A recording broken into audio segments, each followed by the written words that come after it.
In this demo, we will be installing an agent Hypershift cluster, and we will see how copy agent provider manages the agents of this cluster.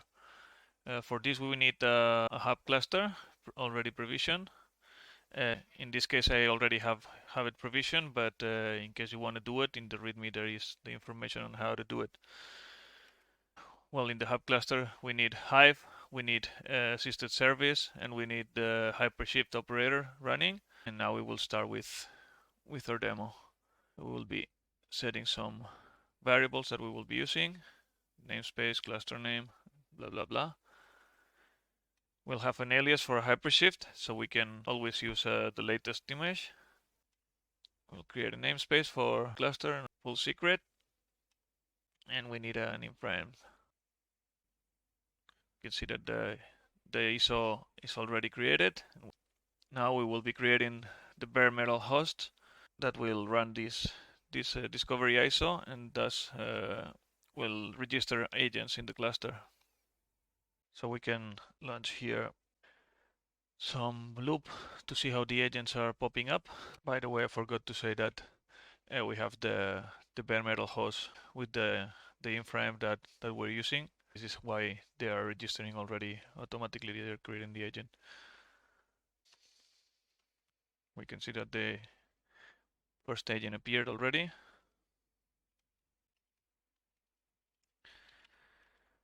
And here we can see that we have a label for the inframe, so automatically the URL of the live ISO is being set, and then the BareMetal operator kicks in and launches this ISO into the BareMetalHosts.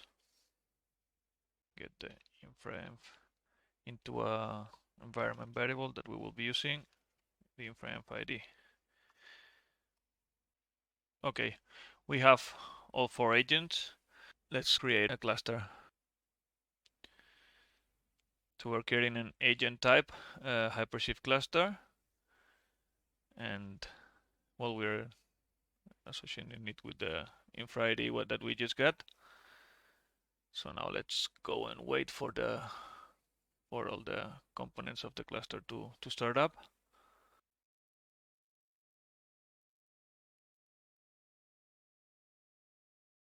And the ingress operator tends to be the last one, so I guess that all the components are already up.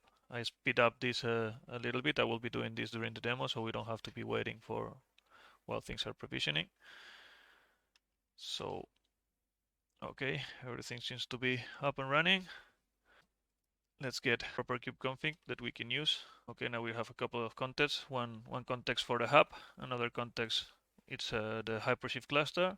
Well, we can see that we don't have any worker nodes here. So let's scale up to 2 nodes. And now we can see that the agents, random agents, are starting to do things.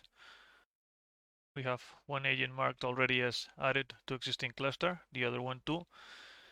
Anyways, if we come here and we watch the nodes, we can see that they are not here yet. Okay. So well, anyways, let's scale down to one node only. Well, the agent is unbinding pending user action. This is due to a bug that we found somewhere in the BareMetal controller, BareMetal operator. I prepared a workaround to mangle around this. Hopefully we'll find this bug and fix it, but for the sake of the demo, we can just live with that. Now we should see how the host is restarted using the discovery ISO again, and so the agent will be picked up for reusing. So we can see that the agent has been, well, now it's able to be reused again. We can see that we only have the worker2 node, and now we'll see how this works with labels. I will label a couple of agents, like for example 0 and 1, and now we will patch the node pool So we will tell it that use only the nodes that have the label tire equal custom. We can see here that it's been properly patched. And now what's going on is that, well, this node is being provisioned because rolling update is being performed here. And we will see also that the node 2 will be deprovisioned and put back. Well, we will also have to do the workaround again, but it will be going to the now bound state. We see that node 0 is ready and node 2 is being cordoned, and well, all the pods are being moved away to node 0. Now we can see that the node that was removed is already in a binding pending user action, so we'll need to apply the workaround. And here we are. So well, now we have the one node cluster, well, one worker cluster there.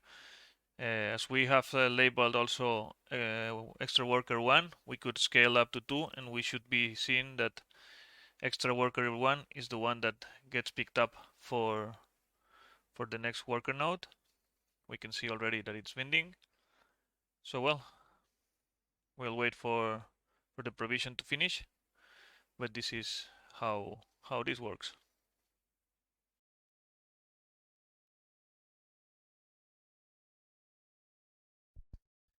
And well, with this, our demo concludes.